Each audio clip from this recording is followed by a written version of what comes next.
我昨天不讓人掏老窩了吗？本来寻思今天得吃折螺呢，但这帮老小子掏挺干淨，不光菜没咋剩，我看我弟家的烤箱和冰箱里的俩猪蹄也没了。我一度以为这几个爹是借着聚会的慌他妈上我家上货来了。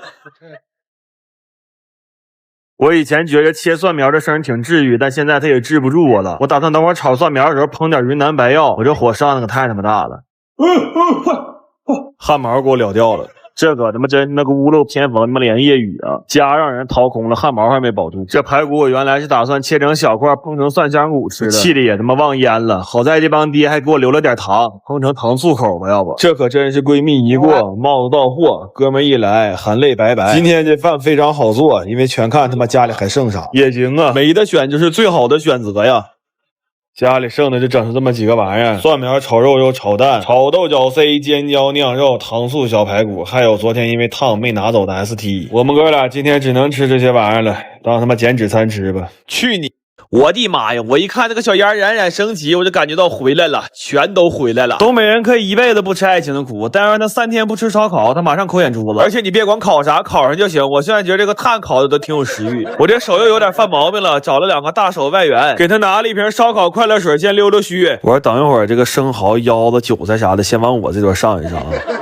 真的，我是發現了，普通人烤串廢料，大手烤串廢廢，這肺活量不行，真來不了這個。我還發現海鮮進入東北可能有1萬種方法，但它的離去只有一種方法，就是加點蒜蓉給你烤得梗梗啾啾的。不管你是帝王蟹還是小蚬子，在燒烤面前眾鮮平等。我必須得再說一次，我們家烤的跟點似的這個燒餅。原來家裡來人，我爸都是先介紹我，後來看我實在沒啥出息了，研發出這個燒餅替代我。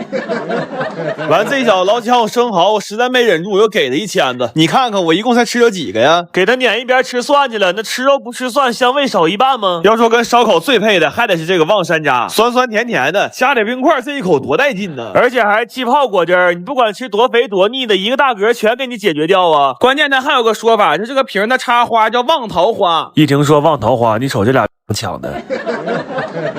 今天還烤了點板筋、茄子、乾豆卷，像這種烤的直冒黃瓤湯的蚕蛹，我一般都是5串起。這種皮兒都烤的脆脆的大蝦，我一般都是先問價。我們吃完了，正研究上哪兒洗澡去的時候，我爸在後面嗷嗷一嗓子：“再給我來2串腰吧！”我當時就覺得我爸必將為這荒誕的世界留下點什麼，我說給你起個筆名吧，人間大安排。我最近要讓這個一天熱死了，天天一動就一身汗，完了吃不進去飯，所以我買了400斤雞架和200斤其他。我打算做一個解暑3件套，好讓我和我的朋友們不至於在這個炎熱的夏天被活活餓死。但是沒想到這些東西批量制作起來居然這麼麻煩，尤其是這個雞架，差點沒給我們幾個做嘎了。我們得先掏掉肺子、貼骨血、皮燕子，還得再反復的浸泡和清洗，這樣吃的時候才能沒什麼腥味兒。然後我原本打算把這雞架上的雞腰子給做了，但是我們試吃了一下，發現這玩意兒香是真香，但說法也確實是挺大。就吃完這一小盤之後，直到凌晨3點，我看這哥倆眼睛裡汗呼呼往外冒火呢。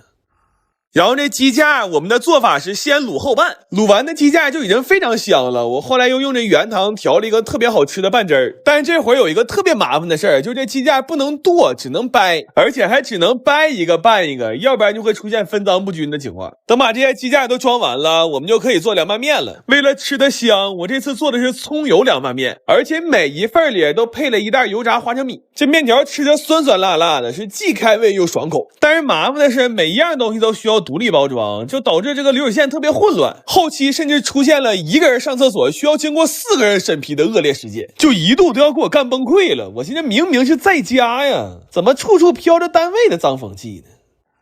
然後我原本還買了5個烤箱，打算做點烤雞架吃，現在累的也不想折騰了。正好家裡還有幾個閒置的空調扇，都是全新的，就一起掛在閒魚5塊錢一個出給大家了。你們點評論區鏈接或者閒魚搜狗送就可以了，一定要認準加 V 的，可以關注一下，後面還會持續上新。你們要是有不用的東西，也可以掛到閒魚上賣閒置賺點錢。然後做綠豆沙的時候，我從泡綠豆到煮綠豆全部都用的是薏米水，就解暑雖然迫切，但祛濕也同樣重要。因為我們家這空調已經整整2個月沒關過了，我甚至覺得我每天上秤就是為了檢驗昨天的泡發成果。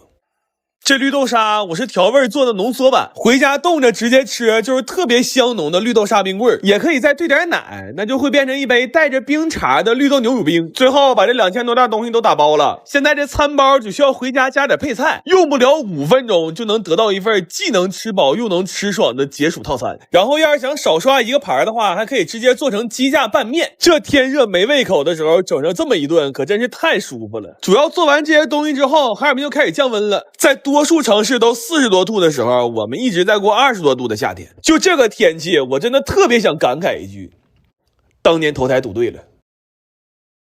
我最近特別想吃鸡翅包飯，但是外面賣的基本用的都是冷冻的半成品，就是肉少饭還不香，所以我買了400斤全翅和一桌子海鮮，我打算在家做點炸裂版的鸡翅包饭。然后为了吃得爽，我们是用整根的鸡全翅去的骨，這樣既能塞更多的米飯，又能吃到翅根上的那一塊大肉。但是這麼做的難度就在於翅中的骨頭得跨過翅根才能取到，而且還不能把皮弄破，所以我們都是先掰斷關節再剪筋去骨。這活後來幹的特別像骨科正骨。就這些雞翅去完骨之後，差點沒給我們家的狗樂死，他自己可能也沒想明白怎麼就稀里糊塗過上年了。這些雞翅去好骨之後，放入足量的奧爾良醃料醃制就可以了。然後接下來我們就要解決第二個問題，就是這包飯裡邊的飯不香。我們的做法是先把這些海鮮取肉做成麻辣小龍蝦口味的，再把它們做成海鮮炒飯塞到雞翅裡，這想想就特別好吃。不過這海鮮準備了這麼多，米飯也一定會用到不少。好在我之前趁抖音618好物節活動囤了120斤柴火大院的五常大米，大家可以像我這樣左滑或者點頂部商城按鈕進入抖音商城，現在滿減再疊券，滿300減80，買東西特別划算，省下來的錢都夠我買這個大電飯鍋的了。然後這炒飯我怕膩，就配了好多時蔬粒兒，但是這麼多東西一起做炒飯，炒起來實在是太費力了，那給我家那炒勺都給幹折了。後來給我幹的直恍惚，我尋思明明應該是個黑作坊的活呀，怎麼還在家炒上大席了呢？不過後來往雞翅裡塞飯才是最讓我崩潰的，我沒想到這活居然這麼麻煩。就這活用裱花袋用漏斗都不行，就只能用大拇手指頭往裡生堆。我們需要先把炒飯塞到8分滿，然後再把翅根那塊肉塞進去，要是趕上有破皮的地方還得用牙籤再給它縫起來。就幹到這兒我算明白了，這玩意兒活該只賣半成品，叫全在家自己做那得做死。但是烤的時候又出現了個新問題，因為雞翅大小不一，家裡烤箱特別容易給它烤炸了，所以我們又去夜市勘察了一下。在經過一番試探和交流之後，我學到了一個最有效率的方式。我直接幹了個加盟。這些雞翅我們最後都是炭烤的，然後還刷了2遍蜂蜜水。它現在外面那層雞皮是脆的，裡邊的肉和飯也特別入味。就這個雞翅包飯，吃的時候必須分3口吃。第一口要吃掉上面那塊滿滿的大肉，第二口吃掉最絕的奧爾良雞翅包海鮮炒飯，最後把翅尖嗦了乾淨，再喝瓶飲料打個嗝，真的特別滿足。然後把所有做的東西都塑封冷凍了，現在家裡只需要有一台空氣炸鍋，5分鐘就能吃上這麼一份炸裂版的雞翅包飯。就這東西，要是等過2天端午節家裡聚會拿出來，我估計今年我家可能是沒人去吃粽子了。